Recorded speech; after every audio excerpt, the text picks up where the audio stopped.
too close, okay? You don't know. Oh, we should film it. Yeah. Back off! Leave him alone. Mark, you stand there. Mark. What the hell are you doing? Back off! Fuck you! Back off right now! Fuck you! What? I don't like you! Your sign is fucking offensive! They cheering USA is the only thing that patriotism is!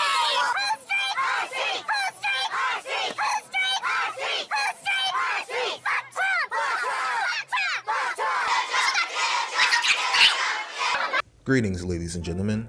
My name is Marvin, and I'm here to talk about why feminism is bullshit.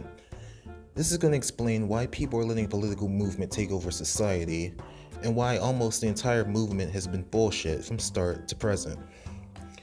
First thing I want to talk about is that feminism in itself is an extremely polarizing, controversial, disorganized movement. Truly only has one thing in common among all feminists: the belief of so-called patriarchy, and that women are systematically held back in society by men and need special advantages in order to be elevated to the so-called privileged status that men have in society. Even if we go by the most common definition of feminism, which is known as the advocacy of women's rights on the grounds of political, social, and economic equality to men, it's a flawed definition. Because first of all these already exist in society in women's favor, as I'll get to later. Secondly, it's coming from the biased perspective of feminists themselves. This is the want for so-called equality, as defined by the majority of feminists, not the greater whole of society. It's biased. That's why feminists rarely ever focus on men's issues or issues that involve women outside of left-wing, first-world, upper-middle-class households.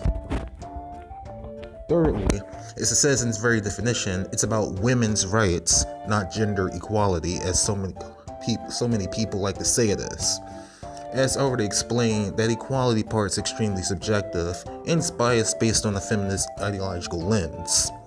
That's why even rich, successful women like Sheryl Sandberg, Facebook COO, and actress Emma Watson can claim to be feminist and claiming to need it, even though they really don't. One thing you should know is that most people are not feminists. Only about 18 to 20% of North Americans are reported feminists. This data comes from non-biased websites, up to 26% on pro-feminist sites such as the Huffington Post. Either way, that means 74 to 82% of North American people reject the feminist movement. Those who are against feminism and feminists either think the movement is too extreme, or it's unnecessary to be part of, or they're outright anti-feminists and are sick of the negativity and social damage the movement has done over decades to gender relations and gender cooperation. The majority of these respondents, 53%, were actually women. So why are we letting 18 to 26% of people control 100% of the population, especially when the vast majority of people do not side with the movement they feel is too extreme? The answer is we aren't, but those with enough power are deciding our fate based on the feminist rhetoric. Feminism is and always has been a political movement, specifically from those on the Democratic/left-wing side. If you don't believe me, just take a look at the four waves of feminism and what they fought for. First wave of feminism lasted from 1848 to 1920. It sought women's suffrage, i.e. the right to vote, but this was only for upper middle class educated white women, and it was only done as a means to get more political power. Second wave feminism lasted from 1942 to 1979. But it really picked up in the 60s. It sought equal pay in the workplace and sought to fight against discrimination laws, so that companies wouldn't only hire women as cheap labor following men returning home from World War II. This is the only time in American history there actually was a gender wage gap, as companies were hiring women more and paying them less, and men weren't able to get work following World War II because they could just pay women cheaper. Third wave feminism is currently in effect, and it's lasted from 1992 to present. This is the extreme polarizing feminism that most people know of. It basically seeks to make rape laws stricter, and it seeks for female affirmative action in universities and the workplace under the belief that we all live in a rape culture and that women are held back by a belief called patriarchy and that women are affected by the wage gap. Fourth wave feminism is relatively new and it started in 2008 and is currently ongoing. It expands upon third wave feminism, only adding intersectionality to it by claiming whites, straight people, cis, that's non-gender people, and able-bodied people are also oppressing women and POCs, also known as people of color.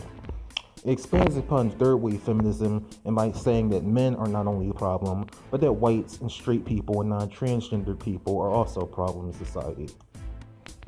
So let's take a look at this again. First wave feminism, what was it about? It was about suffragettes wanting women to have the right to vote and expand upon their political power. But suffragettes aren't really the heroes that people think they are. Most would be classified as terrorists nowadays. The suffragettes actually committed riots, vandalism, and violence. And women also already had the right to vote, they just had to own land. And when women did get the right to vote in 1919, this is only a few years after all men had gotten the right to vote. Second wave feminism lasted from 1942 to 1979 and was a byproduct of World War II. It sought to expand equal pay in the workforce and sought for changes in the Constitution to reflect this. These were, of course, political changes.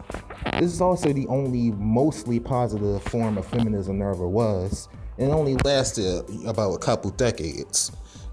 It sought its goals, it achieved them, and then it went away. Third wave feminism has been around since 1992, and this is the feminism that most people hate, the anti-male, misandrous version of feminism. It seeks to change the definition of words like rape and consent to make non-rapist men guilty under the law under these new guidelines, as well as to make a so-called equal pay day and wage gap tax. They seek to affect the law, thereby affecting politics, even though none of these are really necessary or required, and they already exist in our society in one way or another. Basically, third wave feminism wants female supremacy, not actual equality. It's never fought for that, and it's never been a movement for so-called equality. Fourth wave feminism is the one that's been around since 2008, and it mostly happens on the internet. It seeks to expand upon third wave politics, only adding intersectionality to it by claiming that white people and straight people and cis people and able-bodied people are also oppressing women, trans women, and people of color. It's currently trying to make it illegal in the UK to even criticize a woman under the threat of being a hate crime. Again, this is just more politics. What it really seeks to do is make it illegal for anyone to be offended, and it seeks to use oppression to do this, but I'll get more into that later. Every single thing feminism ever done as a movement, i.e. not just feminists, but the movement itself, has been done to gain power and influence in politics. And this only applies really to well-off, college-educated first world women who politically lean left. That's why you never hear of conservative feminism or Republican feminism or feminism in the third world outside of a few countries like India.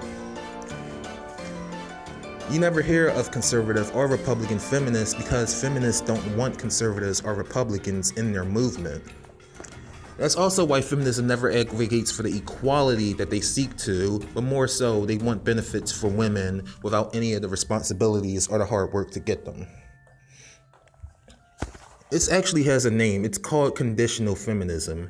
It's entirely made up of third and fourth wave feminism ideologies. Feminism nowadays never talks about wanting equal pay despite working less hours and having less experience than their male counterparts. It never talks about wanting equal pay while earning it and while doing the same work. It just says that women get paid less and you should pay them the same.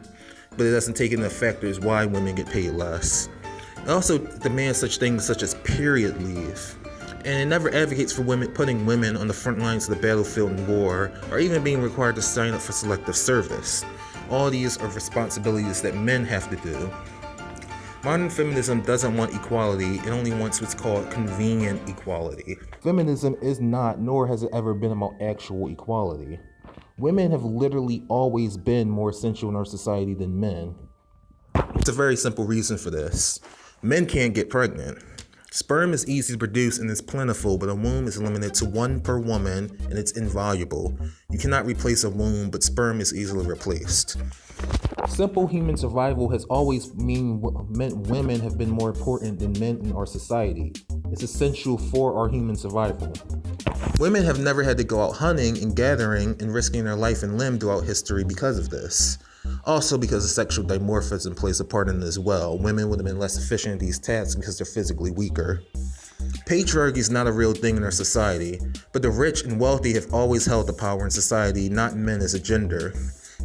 Although there's no such thing as patriarchy, it's a bullshit belief, gynocentrism is a real thing.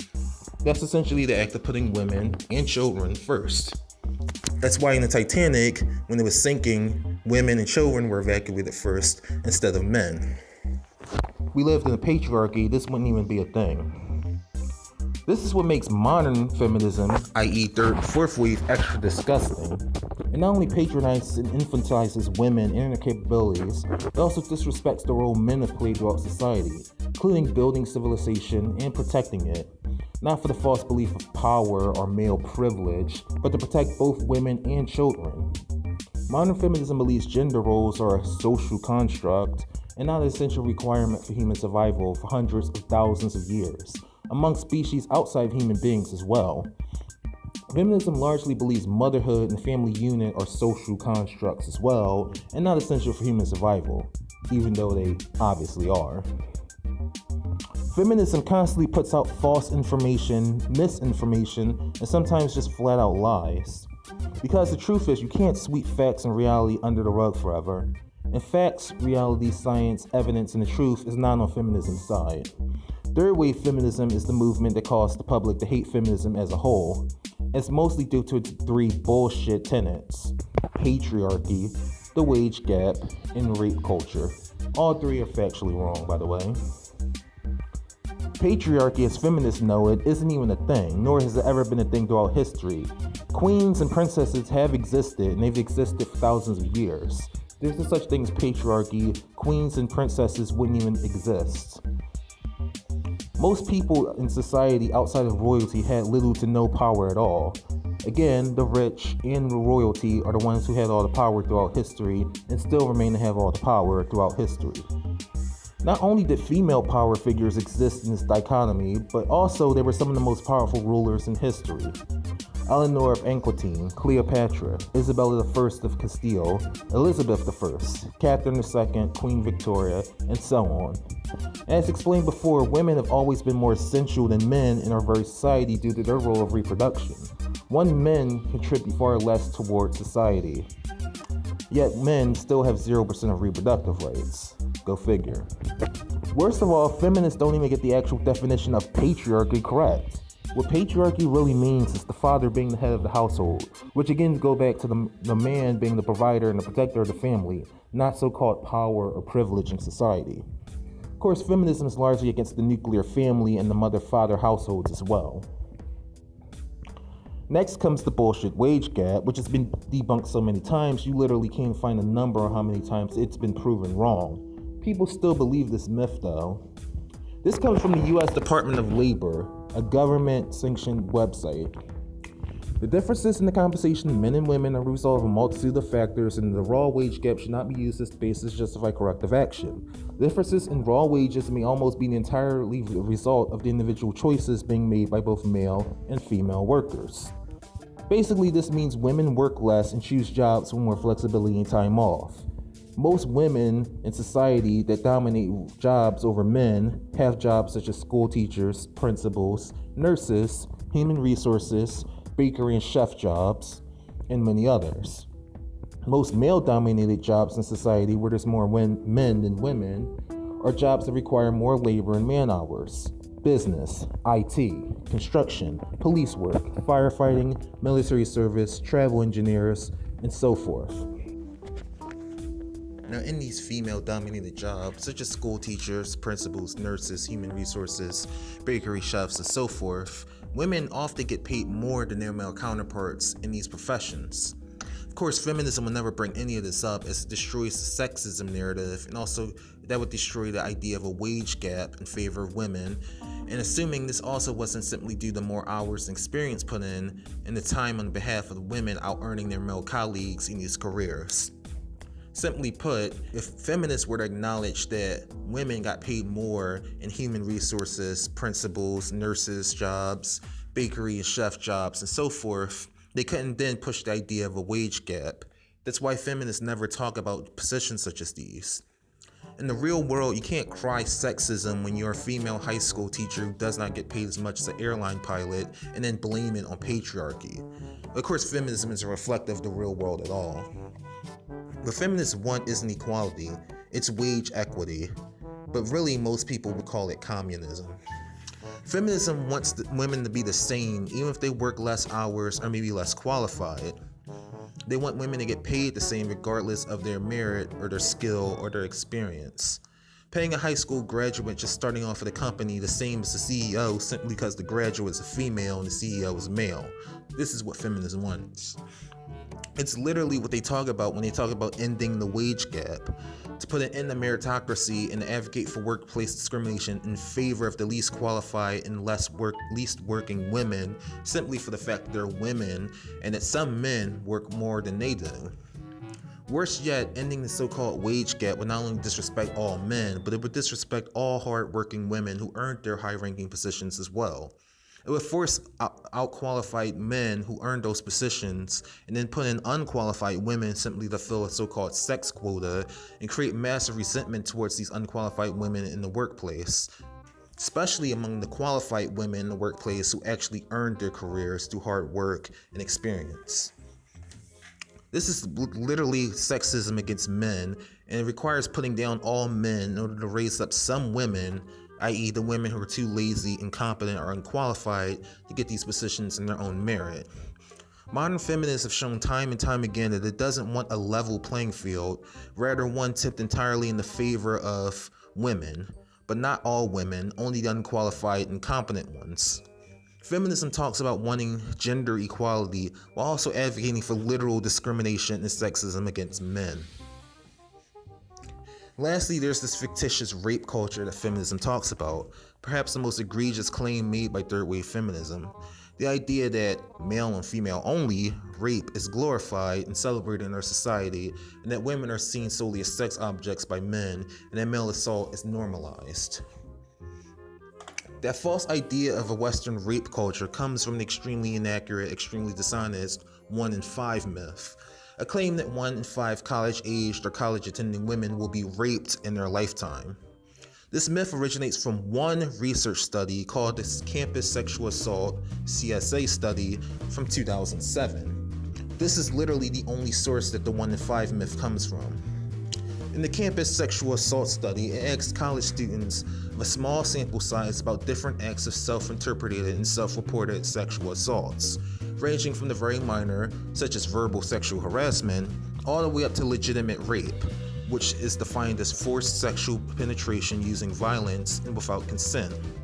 The study and other feminists then lumped reports of all of these together into rape.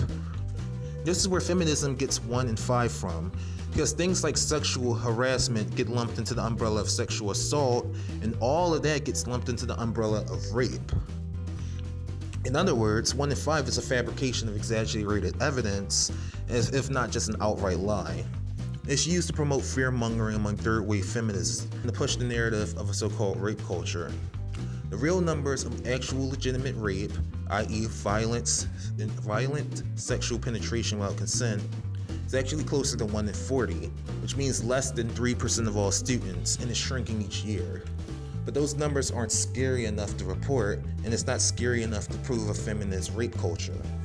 Of course, you don't even have to know how damaging an accusation of rape can be to a man's career, as many would treat him as guilty until proven innocent, especially when a man is innocent and did not commit any rape. Innocent men who are falsely accused of rape have their lives often damaged equally to that of actual rape victims, female ones that is, by having their damage done to their reputation, careers, and families. The trauma can be just as equal as an actual rape victim. What's even worse is how often false rape accusers get away with damaging men's lives beyond repair and receive literally no jail time or legal ramifications for their actions. Many feminists out there will still support false rape accusers, even years after they've been found out to be lying. If modern feminism wanted actual gender equality, it would overwhelmingly help men, who objectively, meaning uninfluenced by personal feelings, interpretations, or prejudice, as in based on facts, objectively suffer more than women have in society. Women only suffer slightly more in the area of sexual assault, which is why third wave feminism only makes rape their primary target that they talk about. The problems that men deal with include more death, drug abuse, alcoholism, physical assaults, homelessness, alimony, non-existent reproductive rights, and so many others. Simply put, anyone who says feminism is about gender equality is completely misunderstood and foolish at best, and intellectually dishonest and spreading lies at worst. Men suffer, and I use the word suffer lightly, more in society 9-to-1 than women do. The only times women are more the victim than men is when it comes to sexual assault and rape. The movement of feminism does not believe in meritocracy and doesn't believe in equal opportunity of outcome. Many feminists believe in the notion of getting beneficial things in society without having to work for them or receive any of the downsides or penalties that come with them, simply for being women and then crying sexism or misogyny if they don't get it. This is why only 18% of people are self-identified feminists. This is why you see them as being too extreme and too negative when you ask the average person what they think about it. This is why almost all feminists are seen by others as being insecure or weak-willed or lazy, unlike their female counterparts who don't need feminism to get ahead because they actually work to earn what they get out of life. This is why modern feminism is conditional and full of hypocrisy and double standards. This is why #feminism is cancer. Basically, feminism is bullshit.